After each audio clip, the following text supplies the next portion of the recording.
te dijera que tú y tu descendencia están endeudados por los próximos 50 años por algo que pasó cuando ni siquiera habíamos nacido, ¿qué pensarías? Podrás pensar, ¿quién se endeuda de esta manera? Pues sí, el gobierno de México se endeudó de esta manera en el 94. Conoce la historia del FOBAPROA que causó la crisis o el error del 94, o mejor conocido también internacionalmente como el efecto tequila. Y no, amigos, no ese efecto de la fiesta.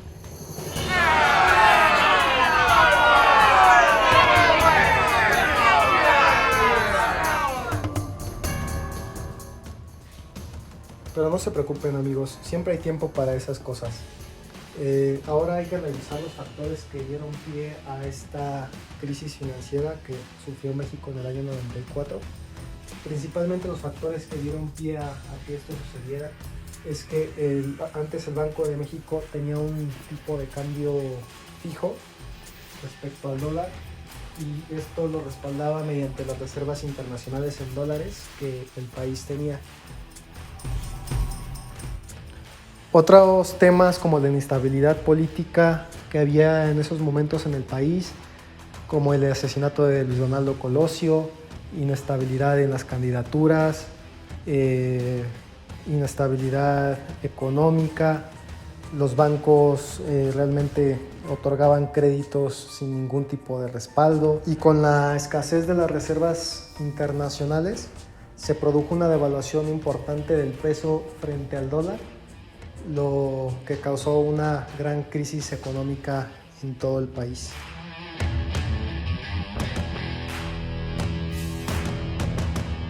Bueno, ahora yo les voy a explicar sobre la inestabilidad política de 1994 mediante el juego del RISC.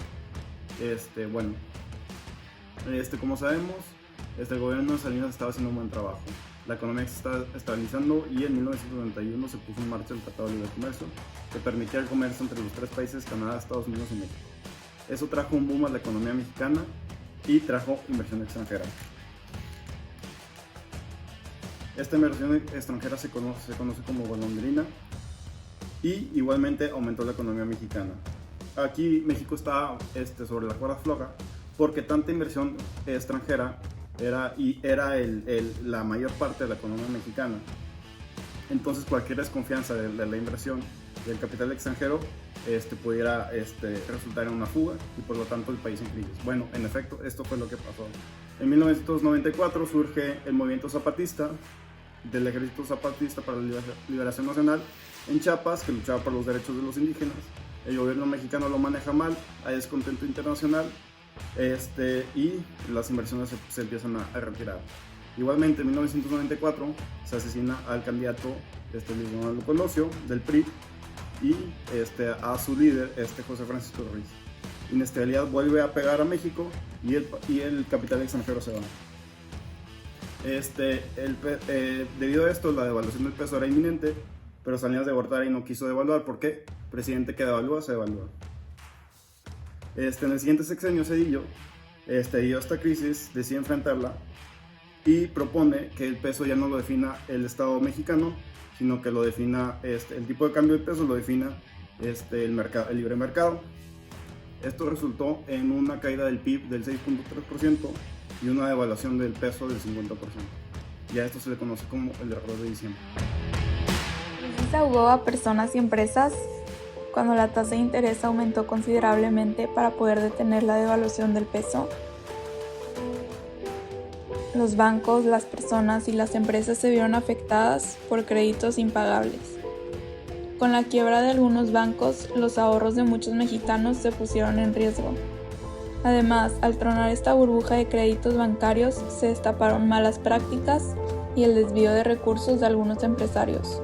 Las noticias de la época informaban sobre la crisis económica que estaba sucediendo, así como los fraudes millonarios que comenzaron a destaparse con este rescate bancario, mientras los empresarios y las personas empezaban a sentir los efectos de las crisis.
año 2021, y aún seguimos pagando una deuda de una crisis económica que ocurrió cuando aún ni siquiera nacíamos. Aunque ya es menor, seguimos teniendo una deuda. Nuestros padres en ese tiempo se les quitó sus casas, sus bienes, incluso sus ahorros. Al final, los que ganaron fueron las instituciones bancarias las que provocaron esta crisis.